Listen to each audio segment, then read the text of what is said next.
Breaking news SC వర్గీకరణపై కీలక ముందడుగు పడింది. ఇందుకు సంబంధించి కమిషన్ ఏర్పాటు చేయాలని ముఖ్యమంత్రి రేవంత్ రెడ్డి అధికారులను ఆదేశించారు. ఎస్సీ వర్గీకరణపై సుప్రీంకోర్టు తీర్పును అమలు చేసేందుకు అవసరమైన చర్యలు తీసుకోవాలని సీఎం స్పష్టం చేశారు. సబ్ కమిటీ సూచనల ఆధారంగా ముందుకు వెళ్లాలని ఆదేశించిన సీఎం ఎస్సీ వర్గీకరణపై 60 రోజుల్లో 1-1 కమిషన్ రిపోర్టు సమర్పించాలన్నారు.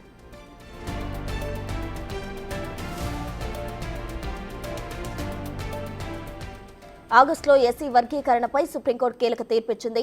ఎస్సీ ఎస్టీలకు కేటాయించిన రిజర్వేషన్లలో ఉపవర్గీకరణ చేసేందుకు రాష్ట్రాలకు అధికారం ఉంటుందని స్పష్టం చేసింది. 7 సభ్యుల ధర్మాసనం 6:1 మెజార్టీతో సుప్రీంకోర్టు ప్రధాన న్యాయమూర్తి డివై చంద్రచూడ్ నేతృత్వంలోని ధర్మాసనం తీర్పు వెల్లడించింది.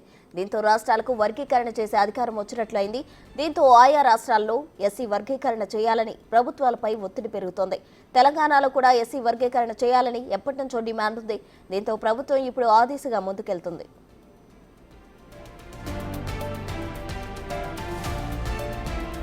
ఎస్సీ వర్గీకరణ కోసం మంతా కృష్ణమాదిగ ఎప్పటి నుంచో పోరాటం చేస్తున్నారు. సుప్రీం తీర్పుతో ఎస్సీ వర్గీకరణ చేయాలని తెలంగాణ ప్రభుత్వాన్ని కోరారు. ఎస్సీ వర్గీకరణ చేయకుండా ఉద్యోగ నోటిఫికేషన్లు ఇవ్వొద్దని డిమాండ్ చేశారు.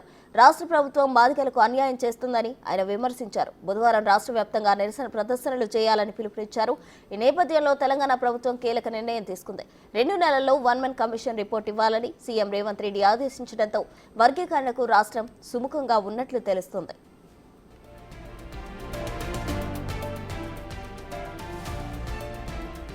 మరోవైపు తెలంగాణలో ఎస్సీ వర్గీకరణ అమలుపై ఏకసభ్య కమిషన్ నివేదిక వచ్చాకే జాబ్ నోటిఫికేషన్లు విడుదల చేయనున్నారు. 2011 జనాభా లెక్కల ప్రాతిపదికన తీసుకుని వర్గీకరణ ఉండాలన్నారు సీఎం రేవంత్ రెడ్డి. 24 గంటల్లో కమిషన్ కు కావాల్సిన ఏర్పాట్లు చేయాలని అధికారులను ఆదేశించారు. ఇప్పటికే ఉత్తమ్ కుమార్ రెడ్డి నేతృత్వంలో కేబినెట్ సబ్ కమిటీని ఏర్పాటు చేశారు. బీహార్, కర్ణాటకతో పాటు పలు రాష్ట్రాలు అనుసరించిన విధానాలను అధికారులకు వివరించారు సీఎం రేవంత్. 60 రోజుల్లోనే సామాజిక ఆర్థిక సర్వే పూర్తి చేయాలన్నారు. డిసెంబర్ 9లోపే నివేదిక సమర్పించాలని ఆదేశించారు రేవంత్ రెడ్డి.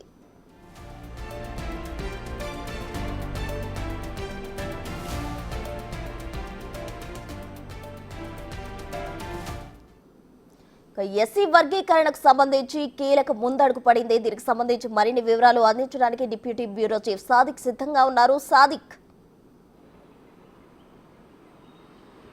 ప్రసన్న, ఎస్సీ వర్గీకరణపై గత కొద్ది రోజులుగా జరుగుతున్నటువంటి అంటే కొద్ది శతాబ్దాలుగా జరుగుతున్నటువంటి ఒక సమస్యను పరిష్కరించే విధంగా రేవంత్ రెడ్డి సర్కారు పూర్తి స్థాయిలో ఫోకస్ పెట్టింది. సో ఎస్సీ వర్గీకరణ అయిన తర్వాతనే ఉద్యోగ నోటిఫికేషన్ ఇవ్వాలని కూడా ఒక కీలక నిర్ణయం తీసుకోవడం జరిగింది.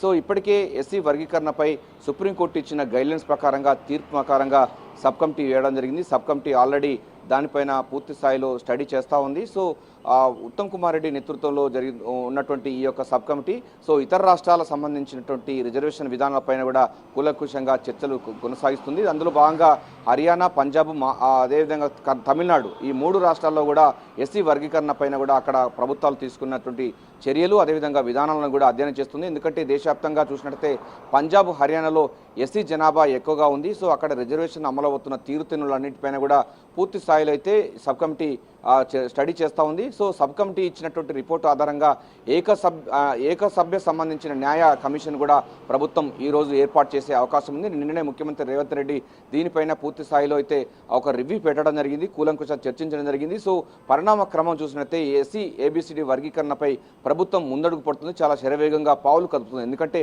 నోటిఫికేషన్స్ వస్తున్న తరుణంలో ఎస్సీ వర్గీకరణ అయిన తర్వాతనే నోటిఫికేషన్ ఇవ్వాలని కూడా ముఖ్యమంత్రి రేవంత్ రెడ్డి నిర్ణయించడం జరిగింది. దీని పట్ల ఎస్సీ సామాజిక వర్గాలందరూ కూడా హర్షం వ్యక్తం చేస్తూ ఉన్నాయి. సో ఏకసభ్య న్యాయ కమిషన్ ఏర్పాటు అయిన తర్వాత ఆ యొక్క ఇచ్చిన రిపోర్ట్ ఆధారంగా అంటే దానికి కూడా టైం బౌండ్ పెట్టడం జరిగింది. 60 రోజులు అంటే 2 నెలల కాల పరిమితిలో వారి రిపోర్టు ప్రభుత్వానికి ఇచ్చినట్టయితే అప్పుడే ఎస్సీ వర్గీకరణ పూర్తి స్థాయిలో నెరవేరే అవకాశం ఉంది. దాని ప్రకారంగా మనకు నోటిఫికేషన్ జారీ చేసే అవకాశం ఉంది. అయితే జనాభా ప్రాతిపదిక విషయంలో చూసినట్లయితే 2011 సంబంధించిన జనాభా లెక్కలు ఇప్పటికీ ఇంకా మనుగడలో ఉన్న నేపథ్యంలో దానికి ఆధారంగా ఎస్సీల జనాభా ఎంత ఎస్సీలో ఉన్నటువంటి మాల, మాదిగ, రెల్లి తదితరమైనటువంటి ఉపకులాలకు సంబంధించినటువంటి వివరాలన్నీ కూడా 2011 జనాభా లెక్కల ప్రకారం ఉన్న నేపథ్యంలో దాన్ని పారామీటర్గా తీసుకొని ఈ ఎస్సీ వర్గీకరణ చేయడానికి ప్రభుత్వం అయితే రంగం సిద్ధం చేస్తూ ఉంది.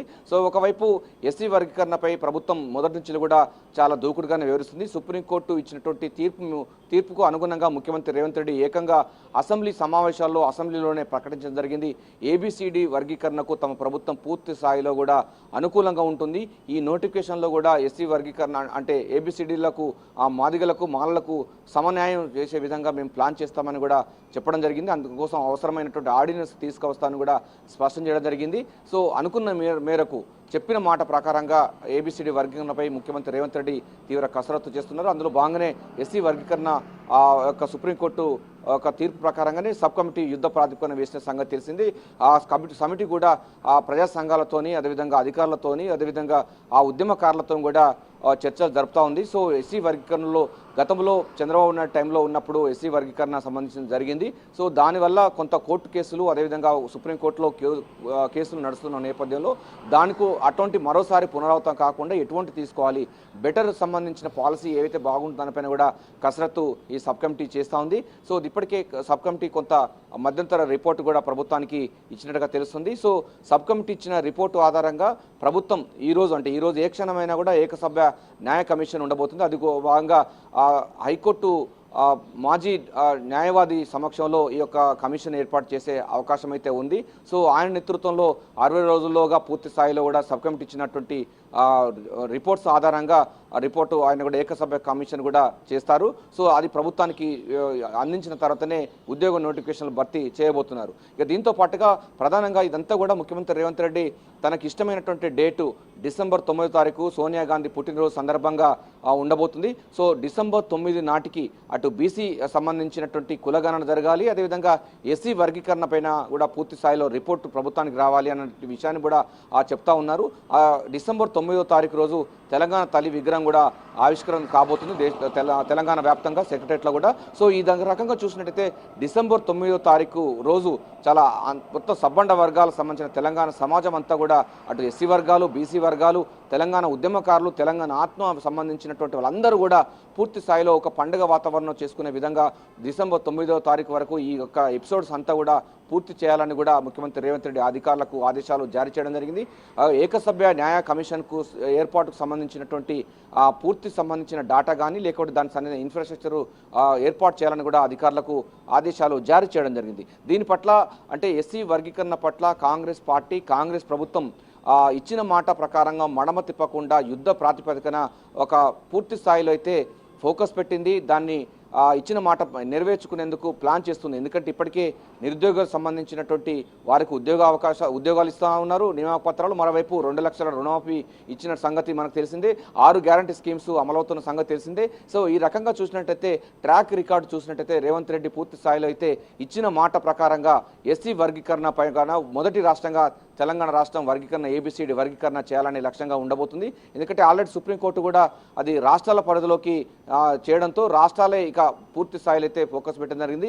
ఇతర రాష్ట్రాలు ఎక్కడ ఇటువంటి సమస్యలు తక్కువగా ఉన్నప్పటికీ తెలంగాణ రాష్ట్రంలో ఎక్కువగా ఉంది. సో ఇక్కడ ఆ మాదిగ సంబంధించిన సామాజిక వర్గాలు ఎస్సీ వర్గీకరణ జరగాలని కూడా దశాబ్దాలుగా వీళ్ళు పోరాటం చేస్తూ ఉన్నారు. సో తమ సంబంధించిన ఉద్యోగాలకు భద్రత లేదు, అదేవిధంగా ఉద్యోగ అవకాశాలు లేవు, ప్రమోషన్స్ లేవని కూడా అనేక మంది చాలామంది ఉద్యమ బాట పట్టిన సంగతి తెలిసిందే. తెలంగాణ అన్నది మొదటి నుంచి కూడా ఇక్కడ ఉద్యమాలకు సంబంధించిన విషయం తెలిసిందే. సో మాదిగ సామాజిక వర్గమైనటువంటి ఎంఆర్పిఎస్ ఆధ్వర్యంలో మందకృష్ణ మాదిగలో ఇప్పటికే ప్రభుత్వానికి కూడా విజ్ఞప్తి చేయడం జరిగింది. ముఖ్యమంత్రి రేవంత్ రెడ్డిని కలవడం జరిగింది. అదేవిధంగా ప్రభుత్వం త్వరగా దీని ఉద్యోగ నోటిఫికేషన్ల కంటే ముందుగానే ఎస్సీ వర్గీకరణ చేయాలి.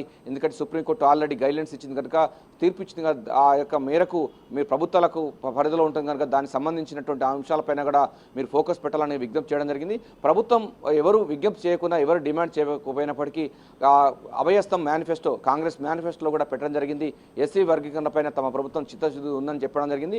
అనుకున్న మేరకే మేనిఫెస్టోలో ఉన్నట్టు ప్రకారంగానే సుప్రీంకోర్టు ఇచ్చిన గైడెన్స్ ప్రకారంగానే తీర్పు ప్రకారంగా మనకు సబ్ కమిటీ ఏరడం జరిగింది. సబ్ కమిటీలో కూడా చైర్మన్గా అటు మాల వేసిన ప్రాబ్లం అవుతుంది, అదేవిధంగా మాదిగ వేసిన ప్రాబ్లం అవుతుంది కనుక ఒక మధ్యవర్తిత్వగా మనకు చైర్మన్గా అంటే సప్లాన్ సంబంధించినటువంటి కమిటీకి చైర్మన్గా ఉత్తమ్ కుమార్ రెడ్డిని ఏర్పాటు చేసిన సంగతి తెలిసిందే.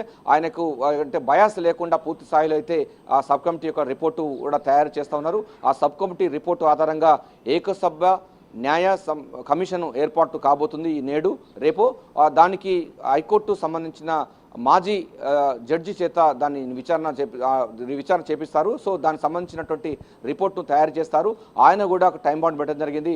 వచ్చేటువంటి న్యాయ కమిషన్కు 60 రోజుల్లో అంటే 2 నెలల్లో పూర్తి చేయాలని కూడా లక్ష్యంగా పెట్టుకోవడం జరిగింది. సో అటు ఎస్సీ వర్గీకరణ తర్వాతనే ఉద్యోగావకాశాలు ఇస్తారు, అదేవిధంగా బీసీ కులగణన అయిన తర్వాతనే స్థానిక ఎన్నికలు కూడా కాబోతున్న నేపథ్యంలో ముఖ్యమంత్రి రేవంత్ రెడ్డి కాంగ్రెస్ ప్రభుత్వం కాంగ్రెస్ పార్టీ ఇచ్చిన మాట ప్రకారంగా అయితే ఏదైతే హామీ ఇచ్చిందో హామీ ప్రకారంగా బీసీలకు న్యాయపరమైనటువంటి బీసీ డిక్లరేషన్ ప్రకారంగా వారికి జనాభా ప్రాతిపదికంగా స్థానిక సంస్థల్లో రిజర్వేషన్లు, అదేవిధంగా ఎస్సీ వర్గీకరణ ఏబిసిడి వర్గీకరణ చేసేందుకు రేవంత్ రెడ్డి సర్కారు యుద్ధ ప్రాతిపదికన చాలా వార్ఫుట్గా ఈ కార్యక్రమాన్ని చేపట్టడం జరిగింది. ఏకసభ్య న్యాయ కమిషన్ మరికొద్ది గంటల్లోనే వెలువడే అవకాశం అయితే ఉంది. Prasanna, over to you. Thank you Sadiq.